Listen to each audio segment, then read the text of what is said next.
Jacques Verdon, de l'USR de la Somme et de la FAT, parce que j'ai les deux pieds sur terre, donc je milite dans mon USR et dans mon UFR. Et comme j'ai les deux pieds sur terre, quand est venu le confinement, je me suis posé la première question. Voilà. Comment être utile? Parce que, je dirais, quand quelqu'un, par exemple, a faim, il ne pense pas forcément, je dirais, à se défendre. Quand quelqu'un ne sait pas où se retrouver, il ne sait pas forcément vers qui se tourner. Et donc, en téléphonant, je me suis aperçu qu'il y avait bon nombre de copains, par exemple, qui n'avaient pas Internet. Puis ceux qui avaient Internet, il y en avait bon nombre qui n'avaient pas forcément d'imprimante. Alors avec mon syndicat de la FAT, pour tous les retraités de la Somme, on a envoyé et des informations et des attestations. Avec le fait que, je vais être honnête, il y a 2 ou 3 copains qui m'ont dit « Ah, tes attestations, elles étaient bien. Faudra que je lise ce que tu as écrit, hein, mais j'ai pas eu le temps encore. » C'est vrai, avec le confinement, ils n'avaient pas le temps. Mais il y en a d'autres quand même qui ont aussi lu. Ça a permis aussi dans d'autres domaines, par exemple, de fournir des adresses où on pouvait trouver des fruits, des légumes pas trop chers et pas trop loin. Ça a permis aussi de donner des recettes de cuisine. Ça a l'air tout bête, mais quand on se retrouve à devoir travailler des produits qu'on n'a pas l'habitude, c'est bien utile. Ça a permis aussi de signaler, faire quelques petits mouvements de gym. Ça a l'air tout bête, mais quand on est confiné, qu'on ne peut pas sortir, qu'on est dans un petit studio, par exemple, comme certains copains, pouvoir y compris arriver à se décontracter, c'est pas forcément plus mal. On a permis aussi d'expliquer sur la désinfection. Je croyais bêtement que le vinaigre d'alcool, moi aussi, ça pouvait contribuer à désinfecter. Je croyais bêtement, je ne suis pas spécialiste de santé. En allant chercher des informations pour d'autres, ça m'a permis d'en avoir pour moi. On a permis aussi d'avoir accès à certains sites. On a essayé de marier les choses pour ceux qui avaient accès à Internet et puis pour ceux qui n'y avaient pas accès en même temps. En s'apercevant y compris une chose, c'est que quand même on a un logiciel qui est un bel outil, mais que de toutes parts on ne met pas forcément très à jour. Et là, ça nous a interpellés, chez nous, comme dans d'autres départements, on a essayé de faire. En même temps, tout comme grâce à la FAT, on a pu envoyer des courriers, parce que l'UD était aux abonnés absents, eh bien grâce à la FAT, on a pu, particulièrement Orange, faire des réunions téléphonées. Pourquoi des réunions téléphonées plutôt que des réunions en visio? Parce que là encore, il y a des copains qui n'ont pas forcément Internet. Et donc il s'agissait de pouvoir s'adresser là aussi au plus grand nombre. Vous voyez? Après, vous allez me dire, ça ne résout pas le problème de la peur. Moi, la peur, je me souviens d'une copine sur Albert. Ses enfants lui avaient interdit de sortir. Tu comprends, tu as plus de 80 ans, tu vas pas aller. Et puis sur Albert, c'est un des sites importants pour l'aérospatiale, à Méholt. La sous-traitance, ils se sont mis à vouloir faire dégager. Il y a eu des appels, y compris à manifester, même quand on n'avait pas encore le droit, quasiment tous nos retraités y étaient. Et la copine, elle a pu la trouille, et ses enfants ont trouvé tout normal qu'elle participe aux manifestations après aussi. C'est pas une réponse toute faite, c'est du vécu là-dessus. Tout comme, je dirais, on essaie toujours de signaler qu'on est certes masqué, mais qu'on ne nous bâillonnera pas. Autre question qu'on a fait, y compris dans le confinement, on a essayé d'avoir des réunions régulières téléphonées, à peu près une tous les 15 jours, 3 semaines, et ces réunions téléphonées, il y avait une petite intro de 2 à 3 minutes. Après, en fonction de l'ordre d'arrivée dans la réunion téléphonée, chaque copain avait 1 minute 30 à 2 minutes pour dire ce qu'il voulait sur ce qu'il voulait. Et après, on tirait un petit bilan de ça. Et ensuite, on réfléchissait sur le document d'orientation en s'en faisant une lecture commune. Alors, je suis désolé, mais ça va vous faire un paquet d'amendements. J'y peux rien, voilà, mais vous subirez, y compris les conséquences atroces du confinement. Moi, je m'en fous, je ne suis pas dans la commission. Voilà, mais ça nous a permis, y compris un certain nombre de choses comme ça nous a permis aussi qu'il y ait des lettres unitaires qui soient envoyées, que ce soit vers le conseil départemental ou en passant le 17 septembre. J'étais, comme beaucoup, en manif, mais moi j'ai été avec Vie Nouvelle. Ça a permis quand même de vendre 11 Vie Nouvelles et de proposer, de l'offrir y compris à quelques personnes autres et d'envoyer bien des discussions.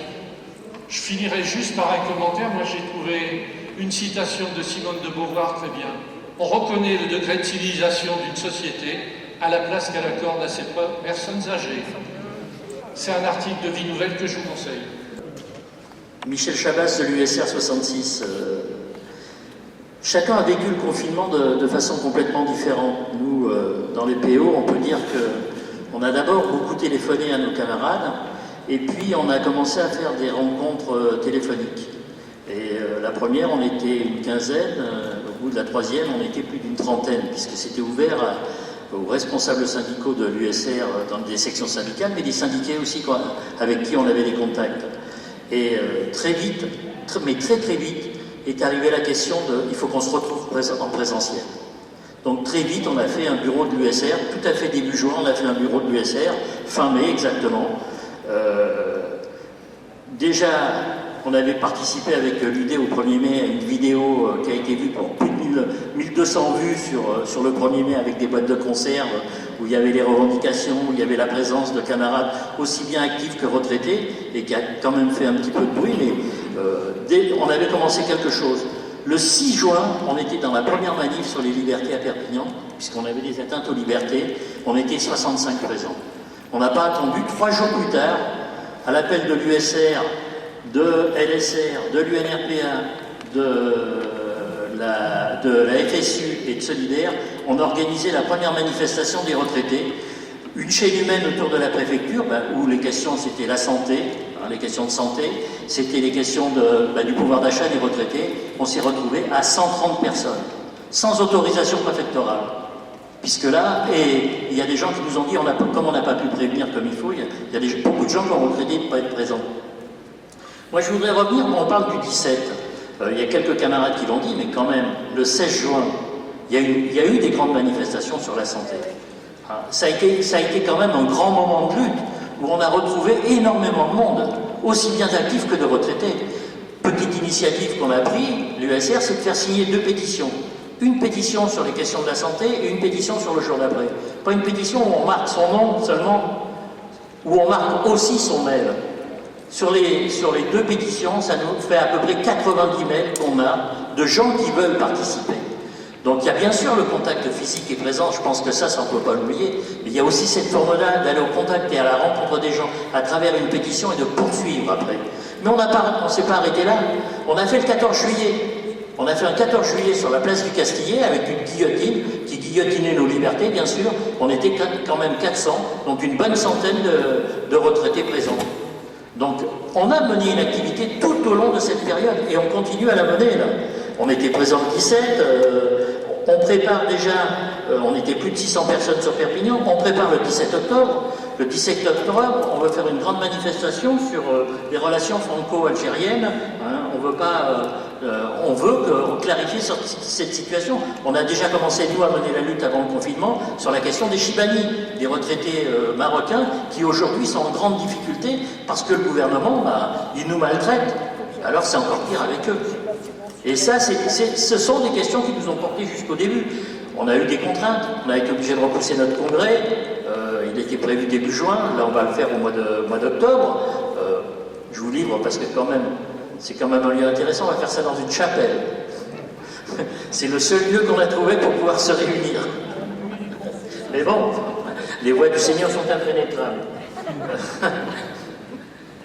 Voilà ce que je voulais dire. Je veux pas être trop long, Mireille m'a demandé, mais je pense que sur les questions de la santé, sur cette question de la protection sociale, une petite expérience qu'on a livrée, que je vous livre qu'on a faite, dans le département, à partir de la sociale, on a fait 9 rencontres avec la population, on a rencontré plus de 700 personnes et on a discuté de la protection sociale. C'est ça qu'il faut qu'on aille, c'est à la rencontre des gens. Il faut déjà que nous on se voit, mais aller à la rencontre des gens. C'est une des questions qui est essentielle. Dernier point, je m'arrêterai là. Il y a une autre question qui pour nous dans le département, qui nous taraude, on a été un peu bloqué, c'est la question de la gratuité des transports. Parce qu'aujourd'hui, quand on est retraité et qu'on ne peut pas se déplacer, c'est quand même un vrai problème. Et cette question de la gratuité, on doit la gagner ensemble. Voilà, actifs et retraités. Merci. Oui, Françoise de Loiret, l'USR 22. Pour aller, justement, pour ne pas faire durer mon intervention inutilement, c'est pour donner... bon, bien sûr, nous aussi, on a essayé, avec les moyens qu'on a dans mon département, d'assurer une continuité dans l'activité pendant le confinement. D'ailleurs, en fait, il n'y a pas eu vraiment d'interruption, en tous les cas au niveau du secrétariat et du collectif départemental, grâce aux moyens de visio et audio conférences. Alors, on a pris une décision pendant le confinement de faire une réunion avec les différentes... une réunion à l'initiative de l'USR sur les questions d'autonomie et grand âge, mais en associant les camarades des professions, c'est-à-dire l'USD Santé, Action Sociale et le syndicat, on a un syndicat départemental de l'aide à domicile, ainsi que les services publics, tous les secteurs, donc pour essayer de travailler ensemble. Alors, on a dû reporter la réunion là, mais bon, elle est